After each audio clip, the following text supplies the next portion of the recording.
hasta morir.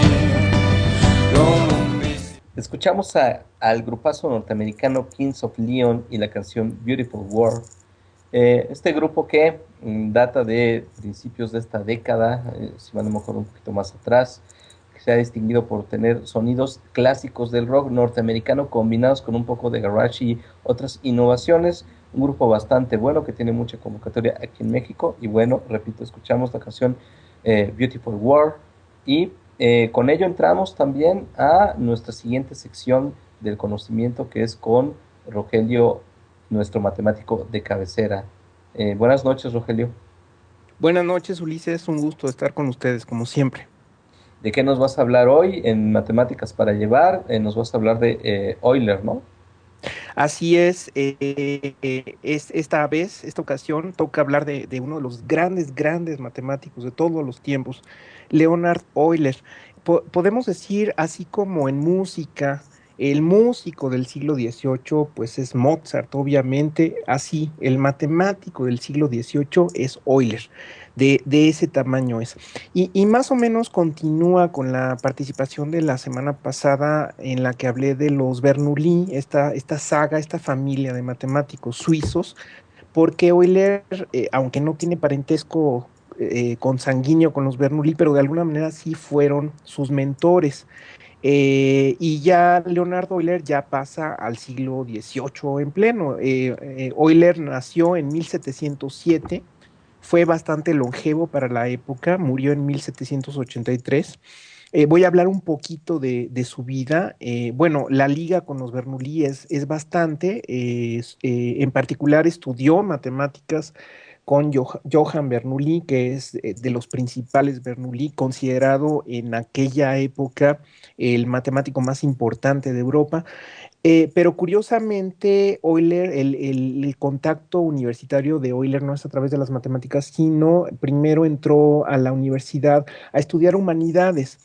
Sorprendentemente, bueno, fue un prodigio. A los 13 años ya estaba entrando a la universidad. A los 16 años se licenció en filosofía y a los 19 años hizo un doctorado en un tema de física. También al mismo tiempo, pues estudiaba idiomas, estudiaba matemáticas y bueno, pues fue destacadísimo. Él nació en la ciudad de Basilea, en Suiza. La imagen que estamos viendo, la primera imagen, es la imagen de Leonardo Euler y es un timbre. Él ha aparecido en timbres de varios países, de Suiza, de la Unión Soviética también apareció y de Alemania. Así de importante es. También ha aparecido en billetes. Hay un billete en el que aparece en Suiza.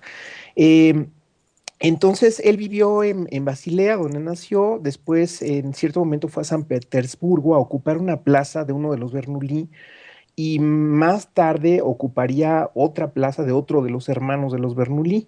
Después regresa a Berlín, en aquella época era Prusia, y estuvo 25 años, y después otra vez en San Petersburgo, donde muere, como dije, en 1783. Él abarcó áreas de las matemáticas como álgebra, cálculo, teoría de los números, teoría de los grafos, análisis complejo, ecuaciones, en fin, es algo realmente extraordinario. En física abarcó la óptica, la mecánica, la astronomía. En matemáticas hay nombres de Euler, teorema de Euler, fórmula de Euler, número de Euler, uno de los números más famosos que es el número E. Precisamente lo descubrió Euler y por eso se le llama E, la recta de Euler, la función de Euler. Las notaciones en matemáticas, muchas son debidas a él, en particular la notación de las funciones, f paréntesis x, esa notación la inventó él.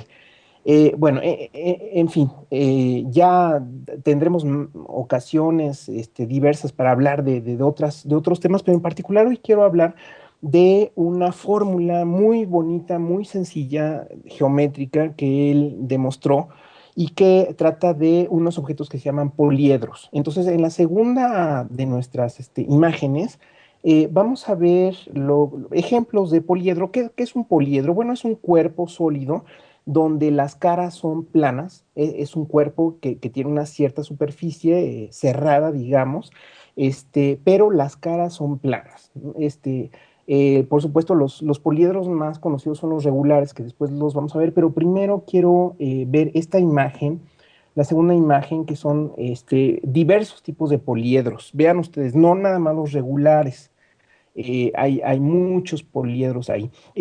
Entre todos esos poliedros hay unos que se distinguen, que digamos son poliedros que se puede decir que están bien infladitos, por decirlo así, intuitivamente. No es el caso del primer poliedro que aparece, que es una especie de estrella de Navidad, y ni el segundo que está al lado, que es un escalón. Esos no son convexos, así se llaman esos poliedros que están infladitos, convexos. Matemáticamente se puede definir, por supuesto, un poliedro convexo como que ustedes tomen cualquier par de puntos de la superficie del poliedro y la recta que une esos puntos tiene que estar adentro del poliedro. Eso no lo satisfacen los dos primeros, pero hay otros que sí, de los que aparecen en las figuras, sí son convexos. Bueno, entonces nada más quería explicar qué es un poliedro y qué es un poliedro convexo. En nuestra tercera imagen vemos los famosos poliedros regulares, que son aquellos poliedros donde todas las caras son la misma figura y además son polígonos regulares. Entonces, aquí, por ejemplo, bueno, podemos ver los 5 poliedros regulares, que solamente son 5, y también son llamados los sólidos platónicos. En orden de aparición está el octaedro, después está el icosaedro, el morado es el icosaedro, en el centro está el cubo, abajo está el dodecaedro y el tetraedro abajo a la derecha. Esos son los únicos 5 sólidos platónicos. Bueno, entonces, ¿cuál es la fórmula de Euler? Pasamos a la última figura, la cuarta figura, para ver cuál es la fórmula de Euler. Bueno, esa es la fórmula, es muy sencilla. La letra B de vaca significa vértices, la letra A significa aristas, la letra C significa caras. Bueno, entonces, ¿qué cosa es un vértice? Pues es una esquina de un poliedro. Aquí esta fórmula entonces vale para cualquier poliedro convexo. En particular, los 5 sólidos platónicos son poliedros convexos. Entonces, cuentan ustedes el número de esquinas. Esa es la letra que representa B.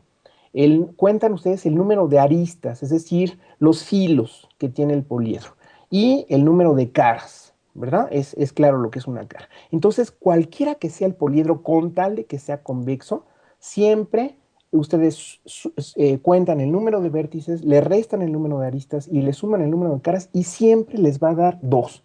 O en otras palabras, si suman vértices más caras, siempre eso va a superar en 2 al número de aristas. Por ejemplo, en un cubo, nada más para terminar con 2 ejemplos sencillos, eso lo pueden hacer con cualquier poliedro con tal de que sea convexo. En un cubo, por ejemplo, el número de vértices es 8, las 8 esquinas de un cubo, el número de caras es 6, de hecho también se le llama hexaedro al cubo, si suman 8 más 6 es 14, y el número de aristas, si las cuentan, son 12.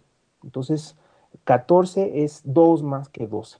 En el caso del octaedro, por ejemplo, van a sumar 6 vértices, 8 caras, lo cual también da 14 y 12 aristas. Y esos son nada más 2 ejemplos. Por supuesto, esta fórmula la demostró Euler de una manera también maravillosa que ya no nos da tiempo de explicar, pero es una de las muchísimas cosas que hizo Euler en matemáticas. Rogelio, pues como siempre que nos muestras estos ejemplos de magia pura en matemáticas, ¿no? Qué bonito es este tipo de fenómenos, ¿no? Sí, sí, además Euler, que se caracteriza por hablar de cuestiones simples que de alguna manera son accesibles y que tienen una belleza muy especial. Sí, muy bello, muy mágico, muy bella esta magia. Y pues bueno, ya no nos da tiempo de hacerte preguntas, pero realmente fue muy hermosa tu exposición desde toda la biografía de Euler, bueno, la breve biografía que nos diste de Euler y luego este ejemplo tan mágico que nos mostraste. Muchas gracias, Rogelio, y pues nos vemos en la próxima sincronía. Gracias. Buenas noches a todos, hasta la próxima.